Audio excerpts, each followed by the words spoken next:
Hi everybody, welcome to my latest video. Yes, this hat is ridiculous for the current temperature. It's very hot and very sunny, but I've left my usual baseball cap at a friend's place, so I'm gonna have some special guest hat appearances throughout the video. We'll start off with the usual hat, and then things are gonna get a little crazy later on as I work. So this video is a little unusual because I haven't finished filming the entire thing yet.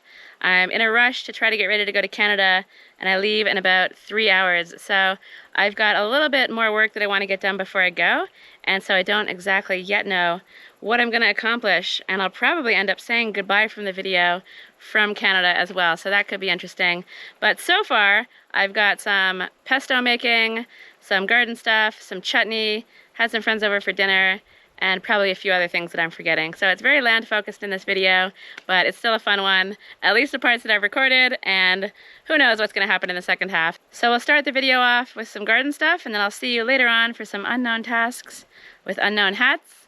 I hope you enjoy the video, and I'll see you again at the end, probably from Canada.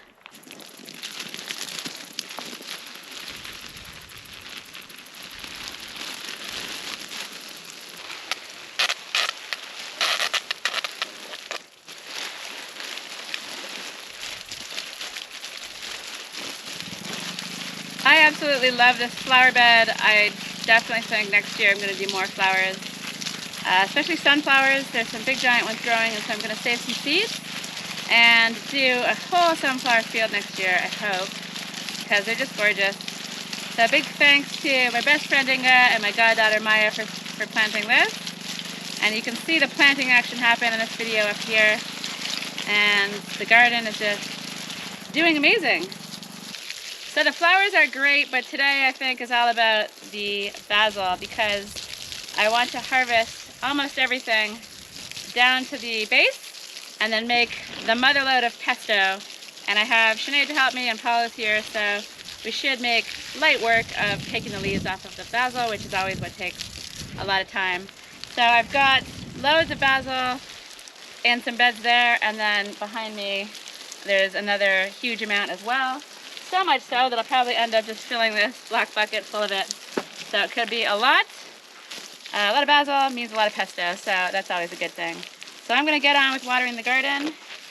I know I should do it in the morning or the evening, but sometimes I just do it in the day. It depends what else I'm up to, and that's fine as well. I'm not super picky about that. So yeah, I'll get on with watering the garden and then start to pick some basil.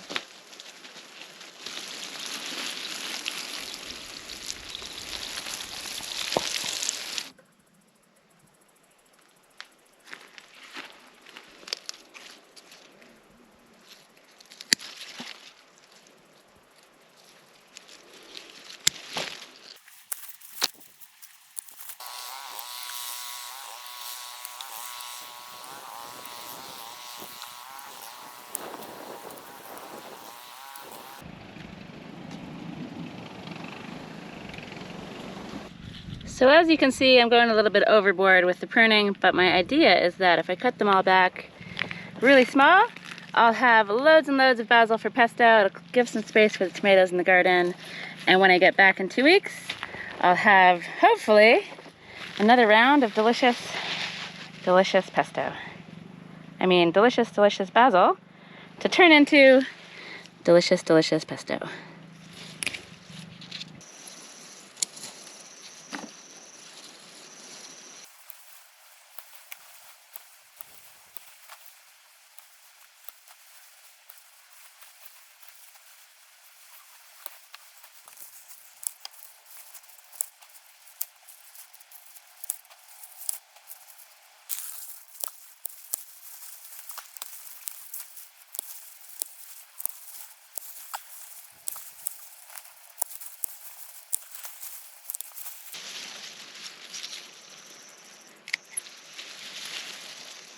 So yeah, I'm being pretty brutal.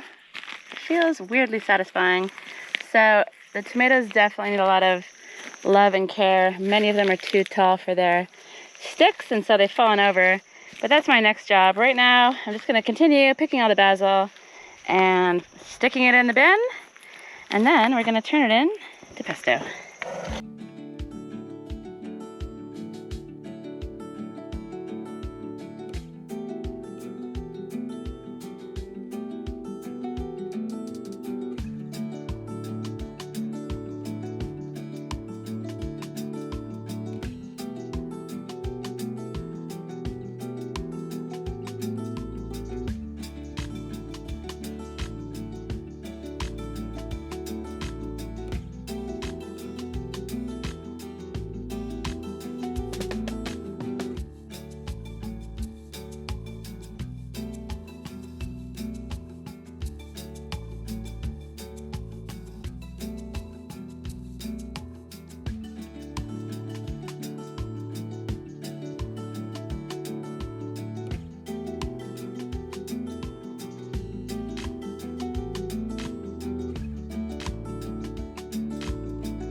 Hello, ladies. Hello. How's it going? Fantastic. Everyone feeling good after an evening of pesto and fun yesterday? Top form, top form. Our little impromptu get together was fantastic.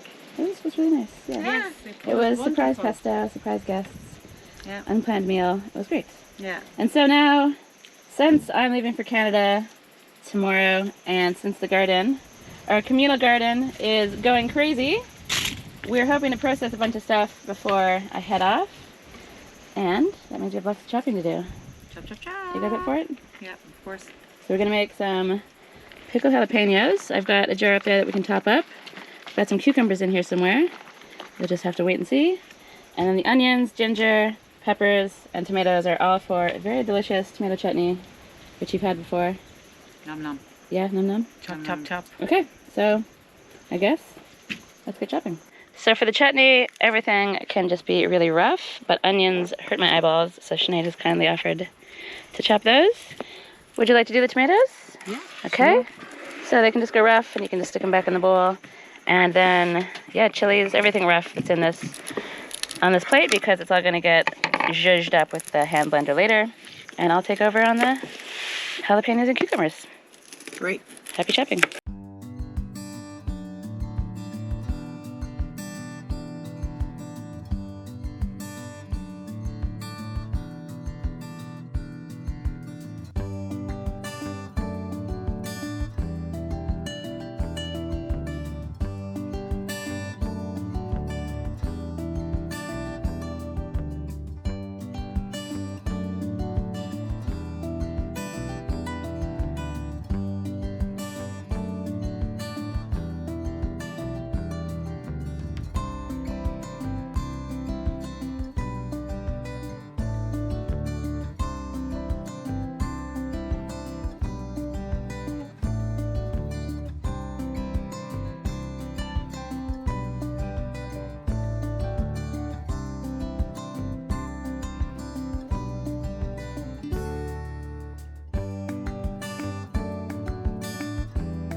So the chutney is going to be simmering away for a couple of hours, thickening up, and I thought I'd use this as an opportunity to come down here, give my trees a water, and maybe a little tour, because it's been a while since I've talked about my trees. But to get into the watering area, I actually have to bushwhack a little bit. There's all kinds of brambles everywhere. There's actually an orange tree under this mess, and I've been meaning to clean this up for a really long time. I mean, this is like my jungle area back here. As you can see, it's pretty insane. So let me see if I can find my way in here.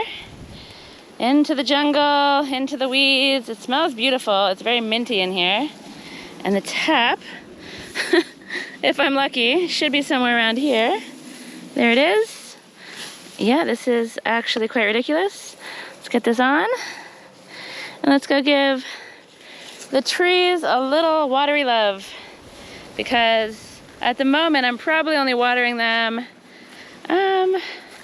once every couple weeks, and I don't know if it should maybe be more than that. They're looking okay, but the comfrey is a good indicator of not having or not giving them enough water. I've got comfrey around the lime tree, which is looking really good, and the pecan tree, which is also looking great, but the comfrey itself usually ends up looking pretty sad. So let's find the end of this hose. Where are you?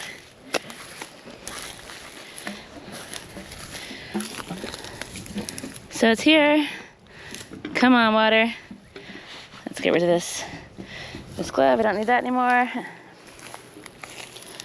And yeah, so this is a peach tree. Let's start over here actually, because this pear tree looked really sad last year, and it's pepped up and it's been propped up as well. The pears are looking great. Last year it was looking amazing, and then I came down one day and all the pears had been eaten. So I don't know if that was birds or if they fell off or what happened there, but they were gone. And I feel like I have done a bit of thinning. I'm wondering if I should possibly thin it out just a little bit more. But I'll just make sure I'm vigilant once the pears start to get bigger. This tree is a peach tree. I've never had much luck with peach trees. They always get that weird disease and the leaves go curly, and then now it's only growing on the new parts of the tree. So that's kind of frustrating. There are a couple peaches there, so I'll be curious to see what happens with those guys, if they actually ripen and turn into nice peaches. And then this is my tangerine, clementine, mandarin tree. I'm not sure which one exactly it is. This tree was here when I got here. It was very sick looking, and I gave it a bit of a prune after getting some advice from a friend. And yeah, it gives me lots of fruit each year, which is really wonderful, because who doesn't love a delicious clementine, tangerine, and or mandarin? I should probably try to figure out which variety that is. And this is my second tree, pear tree. This one is the weird two-dimensional tree, which I think by accident I bought a tree that's meant to run, I think it's called a espalier. It's meant to run along, I don't know, what's the word I'm looking for? Supports. So they're meant to kind of be two-dimensional and run along kind of wires and things. I feel like that's what I've done. I've accidentally bought that, but I've been trying to prune it in a way that sort of steers things out this way rather than out that way. My apple tree is looking a lot better than it was at the beginning of the year, but the apples that were on here seem to have either fallen off or been eaten. Yeah, these ones are all eaten, maybe ants. But the tree itself, after I propped it for quite a while, is looking, well, it's actually not looking very good. The leaves are doing something weird, but compared to what it was like last year, it's pretty amazing. And then my lime tree over here is also doing pretty well. I'm wondering if this curly leaf thing means that it's just not getting enough water, so I'll give it a good soaking today. And then the comfrey that's in here, you can see that it's all kind of dying. Comfrey is such a great plant. It's really vigorous, so even if it dies and then you come back and water it later, it'll usually pop up again. And having the leaves just drop around the tree, there's lots of nutrients in there, and it's a fabulous mulch. So it's not terrible if I let the comfrey die. I do like to do a little bit of chop and drop of the comfrey, and I also like to do the comfrey tea. And tomorrow I'm going to do a little bit of both of those, because I think the stinky comfrey tea is definitely ready. So here's another peach tree, and this one is sort of the same zombified state. It was pretty dead the whole way up until recently, and it looks like it's got some new shoots growing. This is the flat smashed style peach, and I really like them, but as with the other peach tree, it's just, they're tricky. They're a tricky old tree, the peaches. And then over here we have what I believe is called a nashi, or a Japanese pear. It's a lovely cross between a pear and an apple. They're very tasty, they're very refreshing, and this tree, I think it's one of the first trees I put in. It's not growing so tall so fast, but it's definitely good at giving fruit every year, which is amazing. And then over here we have probably my favorite tree, Peter Pecan. He's looking wonderful. He's kind of got a two-dimensional thing going on as well, and I could possibly prop him up, but I'll worry about that later on. At the moment he's looking vigorous. Every winter I think he's dead, and then every spring he pops back to life, so that's wonderful. I'd love to get another pecan tree somewhere. They're just big, majestic, and I just think it would be really cool to have more pecans on my land. And you can see down here, same thing with the comfrey. I'm going to chop and drop this tomorrow when I have a bit more time. Another thing I'm going to do tomorrow is chop off some of the bases of the olive trees and just basically do some gardening stuff, give Sinead a lesson in the watering systems, and basically just try to wrap up a whole bunch of things before I head to Canada on Thursday. But I'm heading to Porto first tomorrow night, so got lots to do.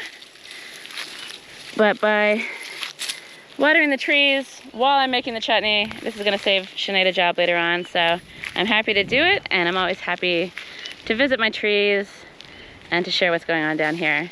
Mostly good news, some weirdness, but overall, I really am very happy, and I do love my trees. So, that's all from today. I'm gonna say goodbye, and you'll see me tomorrow, probably from this terrace, for a bunch of tree and then garden work. Hi everybody from a brand new day. This is the day I'm leaving for Canada. I have about 1.5 hours to get stuff done, and my first priority is gonna be pruning this very neglected kiwi vine. I've never pruned it in my life, and trying to get it to stand up once again, because I took the trellis away for some extra cucumbers, and she's just not loving life without her trellis. So I found some of these things, and I'm gonna see if I can get her upright. So I finally looked up how to prune kiwis, and it turns out they can handle a summer and a winter pruning. So I'm probably gonna be doing more than I'm supposed to for the summer pruning, but basically my goal is to snip off all the stuff at the bottom and try to make one stem, because my future long-term goal for this is to eventually have some kind of an entrance with the kiwi vine snaking across it. So I want one thick stem, and then I want the rest of the vine to start higher up. As I mentioned, I've never pruned this, and I've actually never even seen flowers on this either. I'm not entirely sure that I have a male and female kiwi. I've got one over there as well, and that's because when I bought them, I did have the correct ones. You need one of each. You need, I think, one male to 6 to 8 females. And then one of them died down here, and I forgot which, and then I bought another one, and maybe I have 2 girl kiwis and 2 boy kiwis. Maybe I have one of each.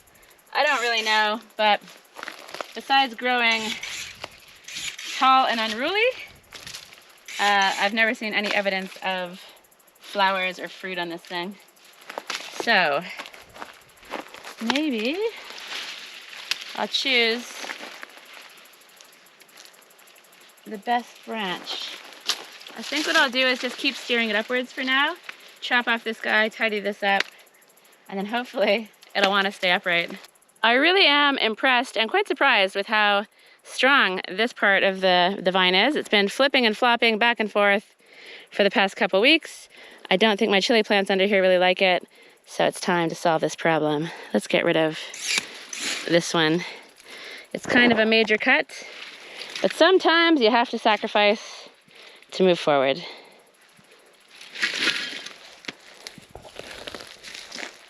So this is looking pretty messy. Let's see if I can get it upright, and perhaps that will tell me what to chop. And I don't know if I need 2 of these or 1. I think I'll start with 1 because I don't have so many of them, and my tomatoes are also desperately in need of some larger stakes, and I only have 3 more after this one, so get in there. That looks good. So I've got some twine, so hopefully this will keep this unruly vine from falling over again onto my chili plants or into the path. Okay, she's looking much healthier and happier, though I'm wondering if I should also trim off this one here. I think I will.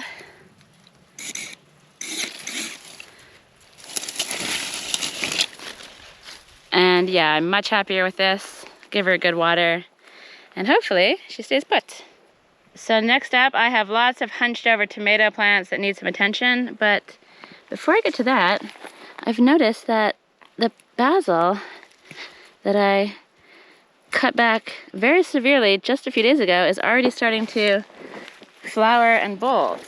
So I wasn't expecting that. I was kind of expecting that it would, I don't know, just bush out and not flower. So I don't know what that's about. I thought it would buy me some time, but it seems like the flowers are coming. So I'll have to remind Sinead to make sure to deadhead, I don't know if it's called deadheading, whatever it's called, to make sure to pick off the flowers, because once they start coming, the basil gets kind of yucky. The other ones seem pretty okay. But yeah, as you can see, my tomatoes are looking gnarly. So let's stake them, tie them up, and hopefully they'll be happier.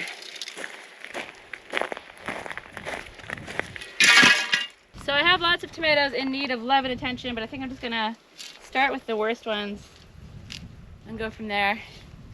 Just because of this time crunch that I'm on, I haven't actually even packed yet.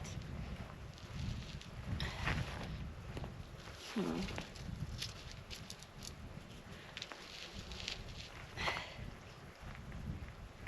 this is hard going. I wasn't expecting that. Yeah, the ground's really hard, so let me get a tool. So using the rock bar for this task definitely seems like overkill, but it's important I get this in nice and strong. And yeah, the ground is weirdly hard.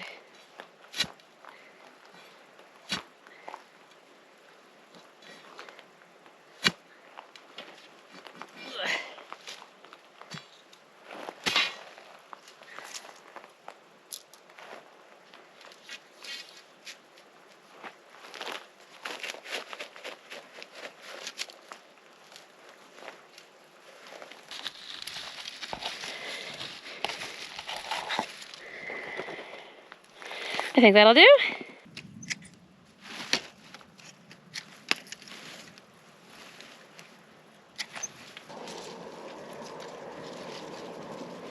I actually feel like I just heard a snap somewhere halfway down the plant. That would be unfortunate because she's a beauty, but she is really top heavy. So I don't know how this is gonna go. Perhaps I should have trimmed her before trying to tie her, but you know, learn these lessons the hard way sometimes. And yeah, this thing is absolutely nuts.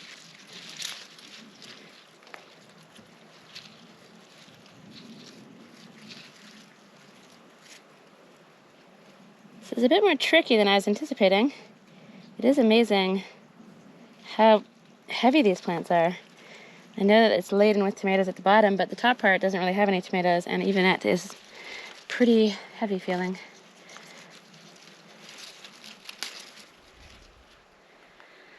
Okay, one more tie up top. I think that'll do it.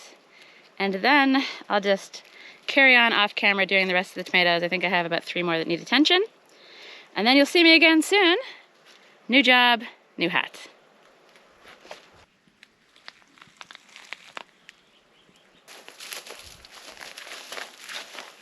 So I had a short little stint of work on the tomatoes. I tied up a whole bunch of them and I put some more stakes in, and if I'm honest, I could have probably spent a whole other half hour with them.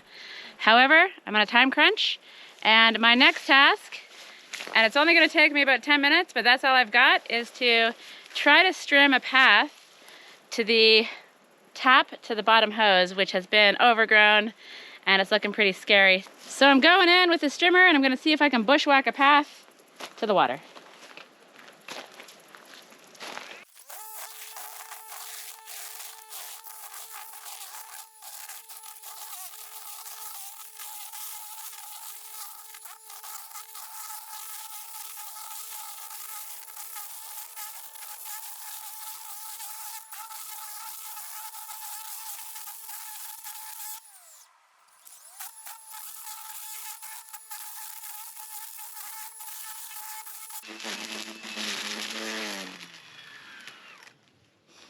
So this stuff is seriously thick and chunky, and this string doesn't seem to be doing the trick. I'm wondering if it's on the wrong way, because usually you can bump it and it comes out to be longer.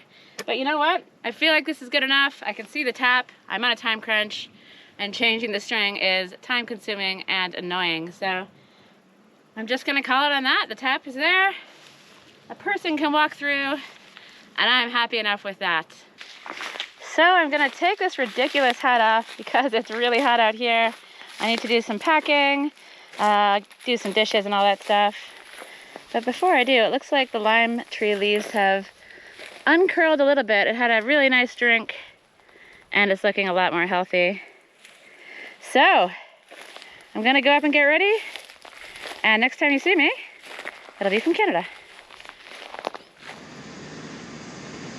Hi everybody from a beautiful sunny day in St. Catharines, Ontario. I'm in the backyard of my parents' condo building amongst the maple leaf trees in the humid air, and even though it is hot out here and sunny, it's nothing compared to Portugal. It's way more brutal there, even though it is quite humid here in St. Catharines. And because I'm so used to the heat in Central Portugal, I'm probably one of the few maniacs that are going to be taking a walk in what is really quite a hot day. But that's okay, I'm heading down to the water and it'll be nice and cool down there. And it really is a beautiful walk. So I thought I would take a stroll, film some stuff, show you a little bit of my neighborhood where I grew up here in St. Catharines, and then talk about who I am, where I come from, and how I ended up in Central Portugal, because I have quite a few more subscribers than I did since the last time I did a video like that, and I feel like I do get the question a lot about how I came to be in Portugal, and people are a little curious about who I am and what I'm all about. So I'm going to take you on a walk, and then I'm going to do a voiceover with some scenes of my hometown and just to explain a little bit of that stuff. My parents are out at the moment, but they're going to say hi by the end of the video. And before I go on my little walk, I thought I would also do a video possibly explaining my YouTube journey as well. So it's a video I've been meaning to do for a long time, and I thought I would ask for any questions any of you might have about YouTubing, being a YouTuber, how I came to do that, and stuff like that. So I'm going to go over how much I earn, my path to becoming a YouTube person sort of by accident, and I'm going to make that video while I'm here in Canada. So enough chitter chatter, let's head out for a walk. We're heading down to a place called Port Dalhousie, and it's a beautiful area on Lake Ontario, and I'll tell you a little bit about me and how I ended up in Portugal.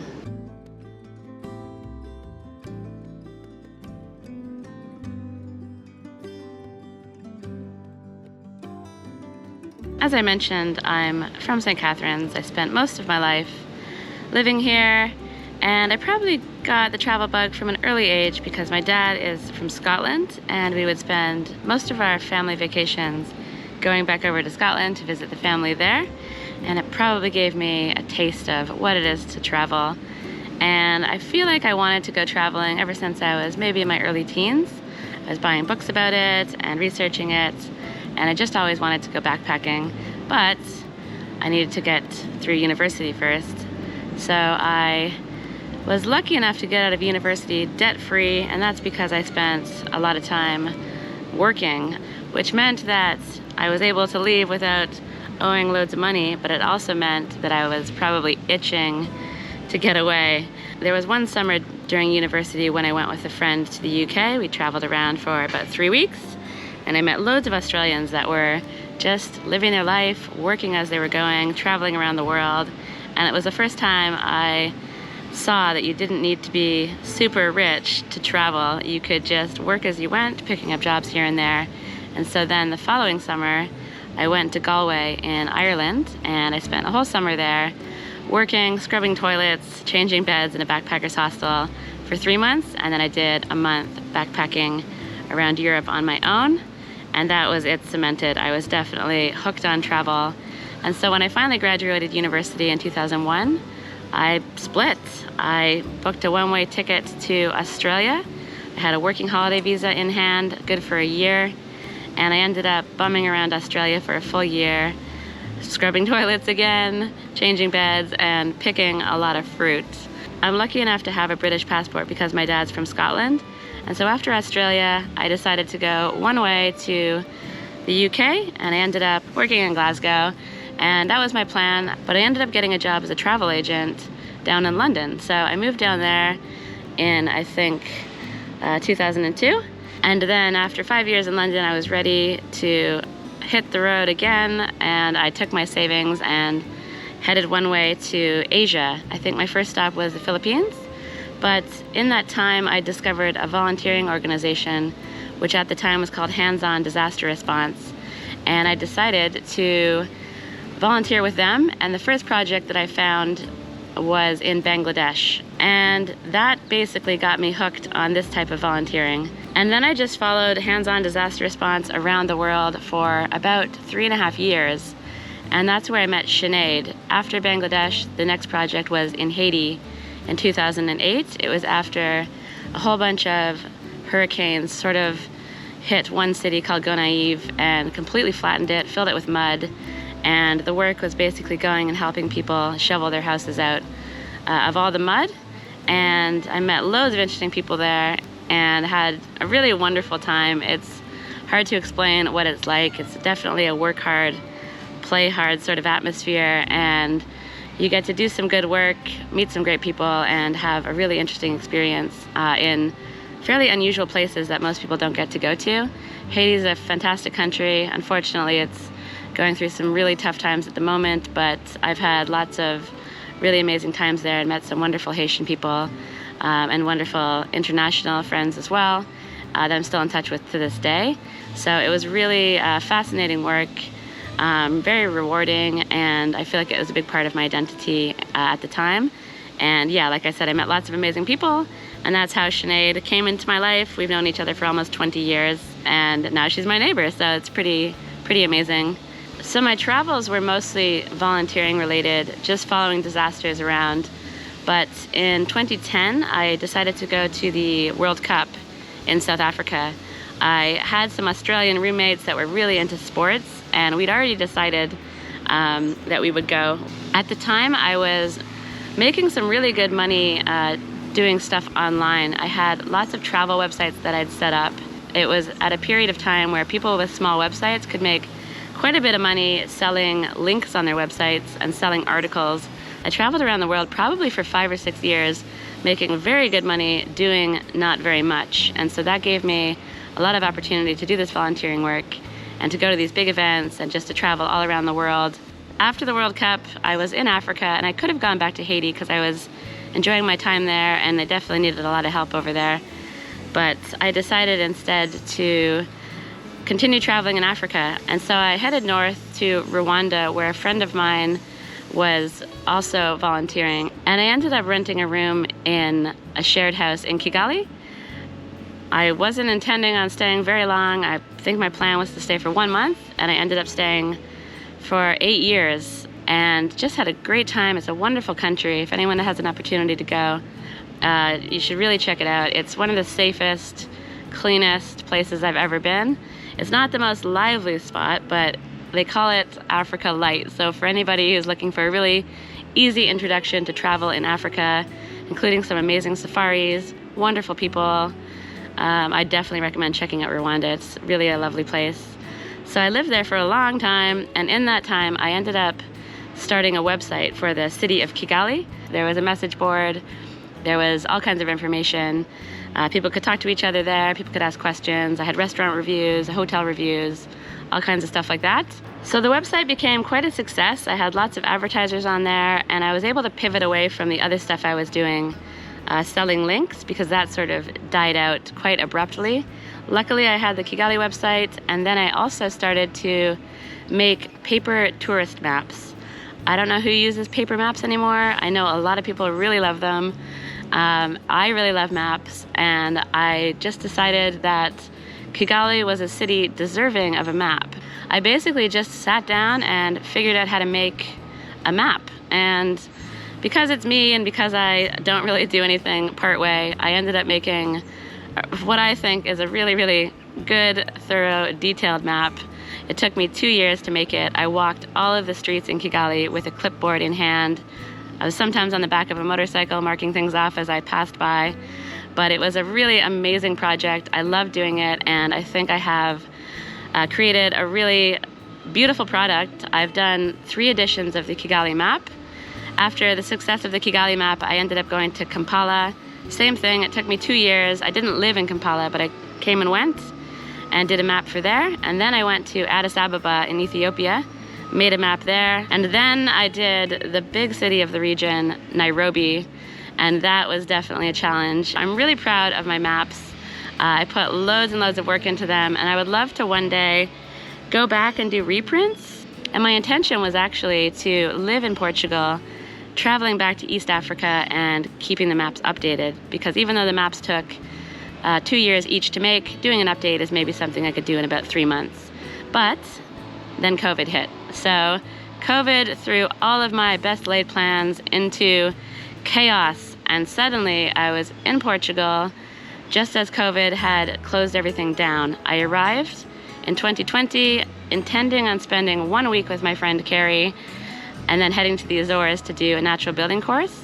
But the Azores closed its doors and I was stranded in Central Portugal. Being stranded with my friend Carrie definitely was a blessing. I went for 1 week and she adopted me as a COVID refugee for a whole year, and it actually ended up being probably the perfect place to be stuck. But I was slowly just burning through my savings. My intention was to buy something, but I didn't really want to buy in Central Portugal without looking around at other places. And then I thought, you know what, all of my friends here have looked at many, many parts of Portugal and ended up in this area. So I figured, what the heck, and I ended up just looking at one place, my place, and decided to buy it after 6 months being stranded at Carrie's, and then I didn't move into it until 6 months later. Many people ask why I chose Portugal as my destination, and the reality is that I didn't really choose Portugal. I more chose the scenario. Initially, I was going to be going to France because I speak a little bit of French, or at least I used to, and I wanted to build on that. But then I came across a website called Pure Portugal, and it just got lost in the amazing properties available, the beautiful stone houses, and mostly it was about the price, if I'm completely honest with you.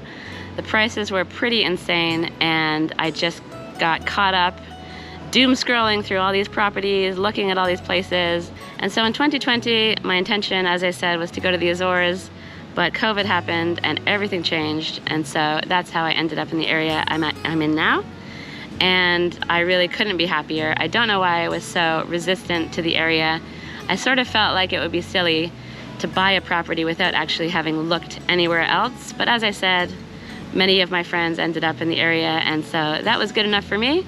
And I do believe that the community and the people around you are probably more important than the actual location, at least for me. And so I made the right choice, and I have absolutely no regrets, and I'm loving where I am. And then eventually Sinead came around. I messaged her a property one day, I think in 2022 or 2023, and she just saw it and she said, I'll take it.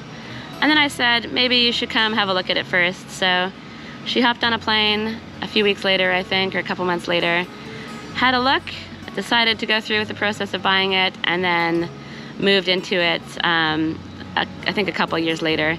So honestly, it's really a dream come true having her right next to me, and I couldn't be happier. And we have a lovely little thing going in our valley, and I think we're both very excited to see what the future holds for our collective project. I think that buying a place together could have been amazing, but I think it's even better to have our own little pieces of property where we could be a bit autonomous, but we can also come together with larger projects and tool shares and land sitting. She's watching my place right now, and it really is a perfect compromise, perfect relationship, and I just feel so lucky that things have turned out this way. And so that's how I ended up in Portugal. It really is a wonderful choice, and I love the country a lot. And yeah, things are going great. Living in the valley, having Sinead as my neighbor, having my parents visit. I've got a fantastic community around me. The work I get to do is really rewarding and interesting, and I love sharing it on YouTube. And I just wake up every day feeling really lucky to be in Portugal.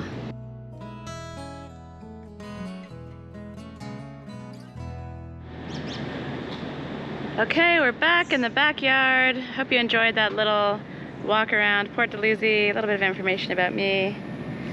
Before we say hi to my mom and dad, check out these basil plants. They are incredibly impressive, way better than mine, and this tomato is a monster. And they've already harvested a few off there, so well done, Mom. Well done with the tomato and basil. How you guys doing? Good. Brilliant. We'll make pesto sometime. We can make pesto, yeah? We can make pesto. I've got a few things planned for while I'm here, but no work. Only rest. I hope. Well, you don't say that when we come to your house, do you? That is fair enough. Yes. Okay, fine. Any jobs you want me to do? Maybe your brother will want you to do some painting. Maybe. I'm up for it. Anyway, I just wanted to say hello. People get sick of looking at my face, and they miss you when you're not in the videos. Yeah.